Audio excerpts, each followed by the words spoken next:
Hello दोस्तों, welcome back to my YouTube channel study point fast.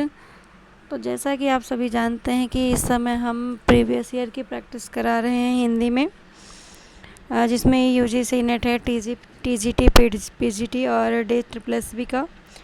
तो हमने पहला इसका पार्ट 1 करा दिया है। इस पार्ट 2 में है अरस्तु के अनुकरण सिद्धांत में कौन सी एक बात नहीं है। तो ये हमारा काव्य प्रकृति का अनुकरण नहीं है। काव्य प्रकृति का अनुकरण नहीं है, यह बात अरस्तु के अनुकरण सिद्धांत में नहीं है। जबकि कविता जगत की अनुकृति है, अनुकरण की प्रक्रिया आनंददायक है, अनुकरण से हमें शिक्षा मिलती है। ये तीनों ही अरस्तु के अनुकरण की विशेषताएं हैं। प्रिंसिपल ऑफ लिटरेरी क्रिटिसिज्म पुस्तक के लेखक कौन हैं? तो प्रिंसिपल ऑफ लिटरेरी क्रिटिसिज्म पुस्तक के लेखक ये जो है रिचर्ड है, और प्लेटो जो है इयोन की पुस्तक है, क्रोचे एस्थेटिक की पुस्तक है, और इलियड की दी सैक्रेड वुड है। किसकी मान्यता है कि औदात्य अभिव्यक्ति की उच्चता और उत्कृष्टता का नाम है? तो ये लोनजाइनस मानते हैं। लोनजाइनस का कहना है कि औदात्य अभिव्यक्ति की उच्चता और उत्कृष्टता का नाम है। लोनजाइनस का ग्रंथ है पेरियोप्सिस। इस ग्रंथ का सबसे पहले प्रकाशन 1554 ईस्वी में हुआ था। पेरिहिप्सुस मूलतः रेटोरिक की पुस्तक है, जिसे हम हिंदी में भाषण शास्त्र भी कहते हैं, और इसके लेखक Matthew Arnold culture and anarchy सार्टलानेशी थे। इनमें से कौन अलंकारवादी आचार्य नहीं है? तो आनंदवर्धन जो है अलंकारवादी आचार्य नहीं है, बल्कि ये ध्वनिवादी आचार्य हैं। जैसे भामा काव्य अलंकार के हैं, जयदेव चंद्रालोक के हैं। और इसके बाद जो है नेक्स्ट है कि वक्रोक्ति संप्रदाय के प्रवर्तक कुंतक हैं, ध्वनि संप्रदाय के प्रवर्तक आनंदवर्धन है, अलंकार संप्रदाय के प्रवर्तक भामा हैं। मिथक का घनिष्ठ संबंध होता है, तो मिथक का घनिष्ठ संबंध जो है अतिमानवीय पौराणिक पात्रों से होता है। मिथक का घनिष्ठ संबंध अतिमानवीय पौराणिक पात्रों से, जबकि विज्ञान लेखन प्रौद्योगिकी यथार्थवाद से मिथक का संबंध नहीं होता है। रमणीयार्थ प्रतिपादिका शब्द काव्यम, काव्य लक्षण किससे संबंधित है? तो ये आचार्य पंडित राज जगन्नाथ जी से संबंधित है। रमणीयार्थ प्रतिपादिका शब्द काव्यम, ये पंडित राज जगन्नाथ जी से संबंधित है। रमणीयार्थ प्रतिपादिका ये पंडित राज जगन्नाथ का है। वाक्यम रसात्मकम काव्यम आचार्य विश्वनाथ का है। विभाव, अनुभाव, व्यभिचारी भाव, संयोगादृश निष्पत्ति भामा का है। और तददोषो सदोषो सगुणावलंकृति आचार्य मम्मट का है। काव्य प्रयोजन की दृष्टि से कौन सा कथन जो है सही नहीं है? तो शास्त्रीय ज्ञान प्राप्त होता है, ये कथन सही नहीं है। विद्वानों ने काव्य हेतु की दृष्टि से किस तत्व को आवश्यक नहीं माना है? तो ये ईश कृपा है। विद्वानों ने इस कृपा को काव्य हेतु की दृष्टि से आवश्यक नहीं माना, बल्कि 3 तत्वों को आवश्यक माना है, प्रतिभा और निपुणता। ध्वनि सिद्धांत से संबंधित कौन सा कथन सही नहीं है? तो ध्वनि के 2 प्रमुख भेद माने गए हैं, एक तो लक्षणामूला है और दूसरा व्यंजनामूला है। लक्षणामूला को अविवक्षित वाच्य ध्वनि भी कहते हैं। अविवक्षित वाच्य ध्वनि के 2 भेद माने गए हैं, जैसे अत्यंत तिरस्कृत वाच्य ध्वनि लक्षणामूला ध्वनि का ही एक भेद है। तो इसमें जो है आंसर नंबर ए सही है कि ध्वनि के प्रमुख भेद माने गए हैं, लक्षणामूला और व्यंजनामूला। लक्षणामूला, व्यंजनामूला। लक्षणामूला जो होता है ये अविवक्षित वाच्य ध्वनि के नाम से जाना जाता है। आनंदवर्धन ने ध्वनि के 3 भेद किए हैं, वस्तु ध्वनि, अलंकार ध्वनि, रस ध्वनि। इनमें अरस्तु के अनुकरण से संबंधित कौन सा कथन गलत है? तो अनुकरण के संबंध में प्लेटो और अरस्तु के मत में कोई भी अंतर नहीं है। अरस्तु के अनुकरण से संबंधित कथन धर्म, अर्थ, काम और मोक्ष कलाओं में विचक्षणता, प्रीति तथा कीर्ति को किस आचार्य ने काव्य प्रयोजन माना है? तो भामा ने इसे कार्य प्रयोजन माना है। आचार्य भामा ने चतुर्वर्ण फल प्राप्ति यानी कि धर्म, अर्थ, काम और मोक्ष कलाओं में विचक्षणता, प्रीति तथा कीर्तक को काव्य प्रयोजन माना है। आचार्य वामन ने कीर्ति और प्रीति को भी काव्य प्रयोजन माना है। आचार्य रुद्रट ने धर्म, प्रीति, अर्थ, अनर्थोपेशम तथा सुख प्राप्ति को काव्य प्रयोजन माना है। आचार्य मम्मट ने यश प्राप्ति, वित्तीय लाभ, लोक व्यवहार, अमंगल का नाश, तत्काल परमानंद की प्राप्ति तथा कांता सम्मित उपदेश को काव्य प्रयोजन माना हुआ है। कवि की अनुभूति के साथ साथ पूरे काव्य परिवेश का साधारणीकरण किसने प्रतिपादित किया है? तो डॉक्टर नगेंद्र ने किया है। कवि की अनुभूति के साथ साथ पूरे काव्य परिवेश का साधारणीकरण डॉक्टर नगेंद्र ने प्रतिपादित किया है। बाबू श्याम सुंदर दास के अनुसार सहृदय के चित्त का साधारणीकरण होता है। लक्षणा शब्द शक्ति से संबंधित कौन सा कथन सही नहीं है? तो इसका आंसर बी होगा। इस अन्य अर्थ का मुख्य अर्थ से कोई संबंध नहीं होता है। और इसके बाद जो है हमारा अगला क्वेश्चन है, रस निष्पत्ति के संबंध में भट्ट लोल्लट का क्या मत है? तो उत्पत्तिवाद जो है भट्ट लोल्लट का रस निष्पत्ति है। अनुमितिवाद आचार्य शंकुक ने दिया, भुक्तिवाद भट्टनायक ने दिया, अभिव्यक्ति अभिनव गुप्त ने दिया हुआ है। निम्नलिखित पाश्चात्य साहित्य शास्त्रियों को उनके सिद्धांत से सुमेलित करके सही कूट का चयन कीजिए। तो सही इस तरीके से है, जैसे आइए रिचर्ड मूल्य सिद्धांत हैं, अरस्तु ने अनुकरण सिद्धांत दिया है, इलियट ने निर्वैकता का सिद्धांत दिया है और कॉलरिज ने कल्पना का सिद्धांत दिया हुआ है। कविता भाव का स्वच्छंद प्रवाह नहीं, भाव से व्यक्त है, व्यक्तित्व की अभिव्यक्ति नहीं, उससे मुक्ति का मार्ग है। यह कथन किस विचारक का है? तो यह इलियट का है। और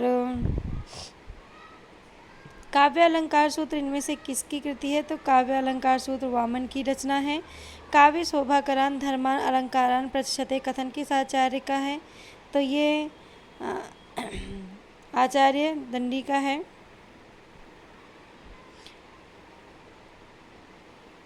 और आदोषो सगुणो सा अलंकारो च शब्दार्थो काव्यम, ये हेमचंद का है। आदोष सदोष सा अलंकारो च शब्दार्थो काव्यम, ये हेमचंद का है। उत्तर आधुनिकता शब्द का प्रयोग कला के संदर्भ में किसने किया हुआ है? तो ये जॉन बार्थ ने किया हुआ है। और इसके बाद जो है व्यंग्य जीव है कवित्व में, शब्द अर्थ है गतिगंग, सोई उत्तम काव्य है वर्णय काव्य प्रसंग, ये प्रताप शाही का है। तो रस व्यक्ति परिपक्वता जाने रसिक न और भिखारीदास का है। होत कवित्व में चतुराई जगत रंबस होई, कुलपति मिश्र का है। विरेचन सिद्धांत के प्रवर्तक कौन है? तो अरस्तु हैं। अरस्तु ने विरेचन सिद्धांत को दिया हुआ है। लोनजाइनस उदात्तता का सिद्धांत लोनजाइनस ने दिया है। कल्पना का सिद्धांत कॉलरिज ने दिया है। और निर्वैकता का सिद्धांत टी.एस. इलियट ने दिया है। विशिष्ट पद रचना रीति कथन किस आचार्य का है? तो ये आचार्य वामन का है। विशिष्ट पद रचना रीति कथन आचार्य वामन का है। अन्य शब्दार्थों का कथन जैसे शब्दार्थों सहितो वक्र व्यापार शालिनी कुंतक का है। वक्र व्यापार शालिनी ये कुंतक का है। सहृदय दयाल द्विशब्दार्थ यत्मेव काव्य लक्षणम, ये आनंदवर्धन का है। समग्र वक्रोक्ति का ही प्रपंच है, इसमें अर्थ में रमणीयता आती है। कवि को इसके लिए प्रयास करना चाहिए क्योंकि इसके बिना कौन अलंकार संभव है। ऐसा किसने कहा है? ऐसा भामा ने कहा है। इनका ग्रंथ वक्रोक्ति जीवितम है। भामा ने अलंकारों की संख्या 38 बताई है, उद्भट ने 41 बताई है, दंडी ने 39 बताई है, वामन ने 32 तथा कुंतक ने 20 मानी है। अभिनव गुप्त का काव्य विद्या गुरु किसे माना जाता है? तो ये भट्टोत को माना जाता है। अभिनव गुप्त का काव्य विद्या गुरु भट्टोत को माना जाता है। अभिनव गुप्त ने नाट्यशास्त्र की टीका अभिनव भारती नाम से, ध्वन्यालेख की टीका ध्वन्यालोचन नाम से तथा काव्य कौतुक की टीका काव्य कौतुक विवरण नाम से की, जबकि भरत मुनि के रस सूत्र में आए संयोग और निष्पत्ति के आधार मानकर भट्ट लोल्लट ने उत्पत्तिवाद का सिद्धांत, भट्टनायक ने भुक्तिवाद का सिद्धांत, यानी कि उत्पत्तिवाद का सिद्धांत भट्ट लोल्लट ने दिया, भुक्तिवाद का सिद्धांत भट्टनायक ने दिया और अनुमिति का सिद्धांत श्री शंकुक ने दिया हुआ है। आनंदवर्धन ध्वनि सिद्धांत के प्रवर्तक माने जाते हैं और काव्य कौतुक नामक ग्रंथ की रचना भट्टतोत ने करी है। नाट्य वेद हेतु ऋग्वेद, यजुर्वेद, सामवेद और अथर्ववेद से क्रमशः लिए गए हैं। तो ये पाठ्य, अभिनय, गान और रस लिए गए हैं। नाट्य वेद हेतु ऋग्वेद, यजुर्वेद, सामवेद और अथर्ववेद से क्रमशः पाठ्य, अभिनय, गान, रस लिए गए हैं।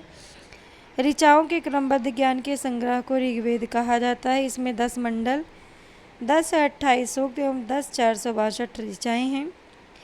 चातुर्वर्ण समाज की कल्पना का आदि स्रोत ऋग्वेद के 10वें मंडल में वर्णित पुरुष सूक्त में है, जिसमें 4 वर्ण बताए गए हैं: ब्राह्मण, क्षत्रिय, वैश्य और शूद्र। अभिव्यंजना के विषय में यहाँ तक कि ऋग्वेद की ऋचाओं को पढ़ने वाले को होतृ कहते हैं और जो सामवेद को पढ़ता है उसे उदातृ कहते हैं। अभिव्यंजना के विषय में कौन सा कथन सही नहीं है? तो सी है, अभिव्यंजना की बाह्य अभिव्यक्ति अनिवार्य है। अभिव्यंजना के विषय में कथन अभिव्यंजना की बाह्य अभिव्यक्ति अनिवार्य है, सही नहीं है। जबकि अभिव्यंजना मानसी चित्र है, सहजानुभूति ही अभिव्यंजना है। शब्द, रेखा, चित्र आदि अभिव्यंजना के उपकरण मात्र हैं।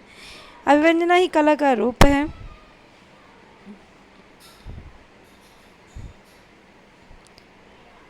काव्य ग्राह्य अलंकारम सूत्र किसका है? तो ये वामन का है। काव्यम ग्राह्य अलंकारात सूत्र वामन का है।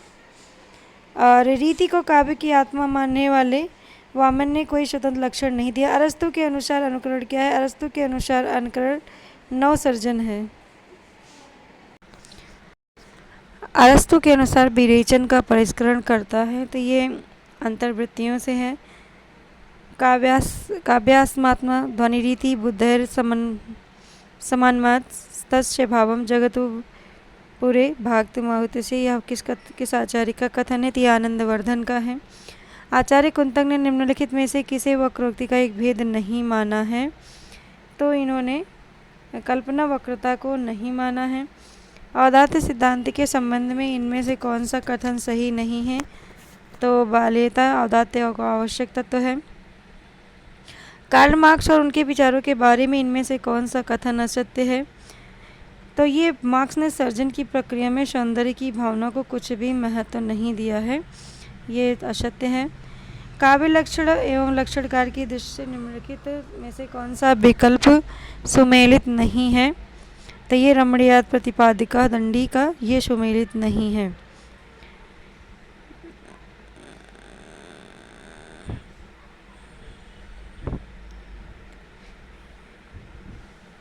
इसके बाद है शक्ति निपुणता लोक शास्त्र काव्य छेड़ात काव्य शिक्षाभ्यास इति हेतु समुद्भव काव्य हेतु विषयक उपयुक्त मत इनमें से किस आचार्य का है?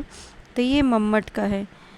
शक्ति निपुणता काव्य यश से अर्थ अकृते व्यवहार विदे शिवेतर क्षते सद्य पर निवृत्ते कांत सम्मति योपदेश युजे काव्य प्रयोजन विषयक उपयुक्त मत इनमें से किस आचार्य का है? तो ये मम्मट का है। धर्म अर्थ कामो मोक्षसु वैश्रव्य कालस्य च करोति कीर्तिम प्रीतिम च साधु काव्यम निवेशनम ये भामा का है। और काव्य सदृष्टा दृष्टार्थ प्रीति कीर्ति हेतु तो ये वामन का है। शब्द शक्ति के संबंध में इनमें से कौन सा कथन सही नहीं है? तो ये मम्मट ने शब्द शक्ति के लिए शक्ति तथा विश्वनाथ ने व्यापार शब्द का प्रयोग किया, ये सही नहीं है। चिक्करही दिग्गज डोल मही गिरिलोल सागर खरभरे मन हरस सब गंधर्व सुरमुनि नाग विकिन्नर दुख टरे। तो ये जो है ये प्रश्नोक्ति जो है ओज का तेज प्रताप या दीप्ति है। जिस काव्य को पढ़ने या सुनने से हृदय में उमंग और उत्साह का संचार होता है उसे ओज गुण प्रधान काव्य कहा जाता है। काव्य के कितने प्रधान भेद होते हैं? तो काव्य के 2 प्रधान भेद होते हैं। किस आचार्य ने अपने ग्रंथ में काव्य प्रयोजन का स्पष्टीकरण बतलाते हुए लिखा है? काव्यम यश से अर्थ कृते व्यवहार विदे शिवेतर क्षतिये सद्य पारिनिर्वते, ये मम्मट ने कहा है। औचित्य मत का प्रतिपादन कर उसे गुण काव्य के प्राण के रूप में प्रतिष्ठित करने वाले आचार्य कौन हैं? आचार्य क्षेमेंद्र हैं। शब्द की शक्तियाँ कितने प्रकार की होती हैं? तो शब्द की शक्तियाँ 3 प्रकार की होती हैं: अभिधा, लक्षणा और व्यंजना। अभिधा जो होता है साक्षात सांकेतिक अर्थ को प्रकट करने वाली शब्द शक्ति अभिधा शब्द शक्ति कहलाती है। लक्षणा में मुख्यार्थ का बोध होने पर रूढ़ि का प्रयोग के कारण यदि मुख्यार्थ के संबंध अन्य अर्थ की प्रतीति हो तो उसे लक्षणा शब्द शक्ति कहते हैं। व्यंजना में जब किसी शब्द के अभिप्रेत अर्थ का बोध न हो, ना तो मुख्यार्थ से होता है और ना ही लक्ष्यार्थ से, बल्कि किसी तीसरे से होता है, तो वो व्यंजना कहलाता है।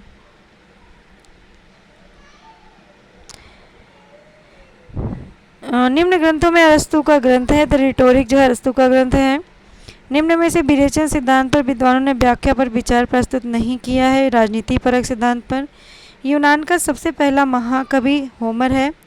प्लेटो इयोनलॉज और अरस्तु की पुस्तक ग्रंथ जो है पेरिपोइतिकेश है, जहाँ पर प्रत्यय के द्वारा प्रस्तुत में कोई औचित्य संबंधी चमत्कार उत्पन्न हो जाता है, वह किस रूप की पूर्वाद वक्रता होती है, तो ये प्रत्यय वक्रता होती है। वाक्यम रसात्मकम काव्यम किस आचार्य का कथन है, तो ये जो है आचार्य विश्वनाथ का है। और रमणीयार्थ प्रतिपादिका जगन्नाथ का है। वक्रोक्ति काव्य जीवितम कुंतक का है। और सदोसो सदोसो सालंकारो च शब्दार्थ हेमचंद का है। रिपब्लिक ग्रंथ के लेखक प्लेटो हैं। और वक्रोक्ति जीवितम के लेखक आचार्य कुंतक हैं। काव्य अलंकार के भामा हैं। काव्य अलंकार सूत्र के वामन है और काव्य प्रकाश के मम्मट हैं। उत्पत्तिवाद निम्नलिखित में से किसका मत है, तो ये भट्टलोल्लट का है। कंकन किंकिन नुपुर ध्वनि सुनी, लखन कहत लखन सन राम हृदय गुनी, मानहु मदन दुबंदी दीनो, यह पंक्तियाँ किस गुण का उदाहरण हैं, तो यह पंक्तियाँ जो हैं हाँ माधुर्य गुण का उदाहरण है। तो किसी भी काव्य को पढ़ने या सुनने से हृदय में जहाँ मधुरता का संचार होता है, वहाँ माधुर्य गुण होता है। ऐसे उन लोगों को तो बृहस्पति भी नहीं समझ सकते। यहाँ कौन सी शब्द शक्ति काम कर रही है, तो ये लक्षणा है।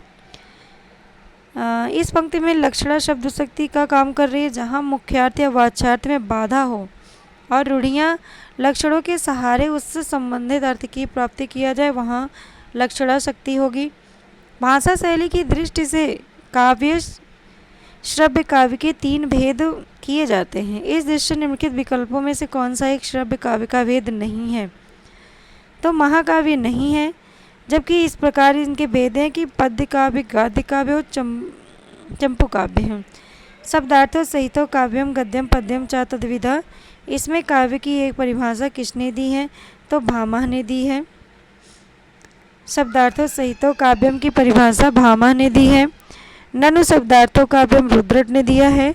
काव्य सौंदर्य छेद हेतुआ त्यागाय दोषा ज्ञातव्य, ये काव्य प्रयोजन की दृष्टि से है।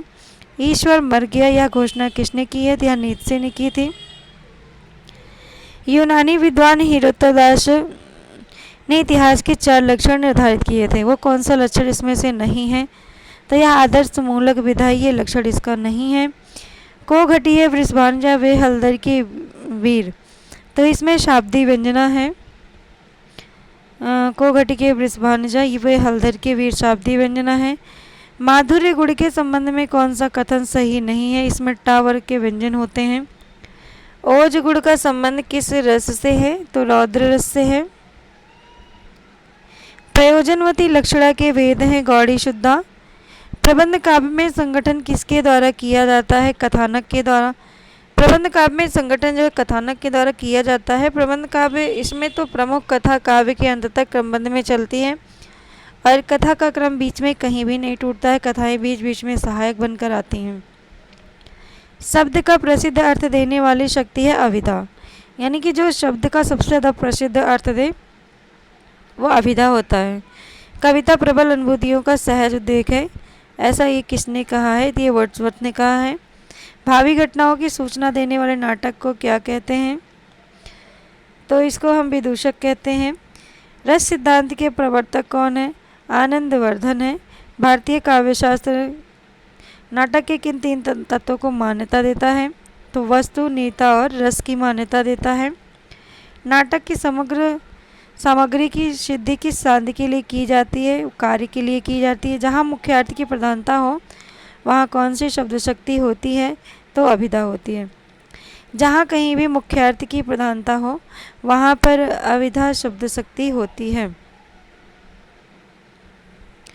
कौन सा दोष है इसमें, तो ये वचन दोष, अनेकों लोगों ने कार्यक्रम में भाग लिया, इसमें वचन दोष है क्योंकि अनेक अपने में बहुवचन शब्द है जिसको अनेकों लिखना वचन दोष माना जाता है। बच्चे को काटकर फल खिलाओ में कैसा वाक्य दोष है? कारकीय परसर्ग दोष है। बच्चे को काटकर फल खिलाओ में कारकीय परसर्ग दोष से शुद्ध वाक्य होगा बच्चे को फल काटकर खिलाओ। मम्मट ने इनमें से किस तत्व को काव्य का प्रयोजन नहीं माना है? मित्र सम्मित उपदेश को नहीं माना है। मैं तो गिरधर के घर जाऊं, गिरधर मारो साचो प्रीतम, देखत रूप लुभाऊं, इस पद में कौन सा काव्य गुण है? तो ये माधुर्य है, यानी कि जहाँ पर हमारे अंदर किसी मधुरता का आनंद हो, अनुभूति हो और प्रेम उत्पन्न होता है, या किसी काव्य को पढ़ने या सुनने से हृदय में जहाँ मधुरता का संचार होता है वहाँ माधुर्य गुण होता है। यह गुण विशेष रूप से श्रृंगार शांति एवं करुण रस में पाया जाता है। इस प्रकार हम कह सकते हैं कि कर्णप्रिय आर्द्रता, चित्त की द्रवणशीलता और प्रसन्नता कारक काव्य गुण माधुर्य गुण होता है। देरीदा लेखन को किसका स्रोत मानते हैं? तो ये देरीदा जो है तमाम सांस्कृतिक कर्म का है। देरीदा लेखन को तमाम सांस्कृतिक कर्म का स्रोत मानते हैं। देरीदा एक फ्रांसीसी दार्शनिक थे जिन्हें विरचना के सिद्धांत के लिए जाना जाता है। उनके विशाल लेखन कार्य का साहित्यिक और यूरोपीय दर्शन पर गहन प्रभाव पड़ा है और देरीदा को सबसे अधिक पुनर्निर्माण के प्रमुख प्रतिपादक के रूप में माना जाता है। तो हमारा एक टेस्ट सीरीज आज ये पूरा हुआ है। अगली टेस्ट सीरीज हम नेक्स्ट वीडियो में लाएंगे। तब तक के लिए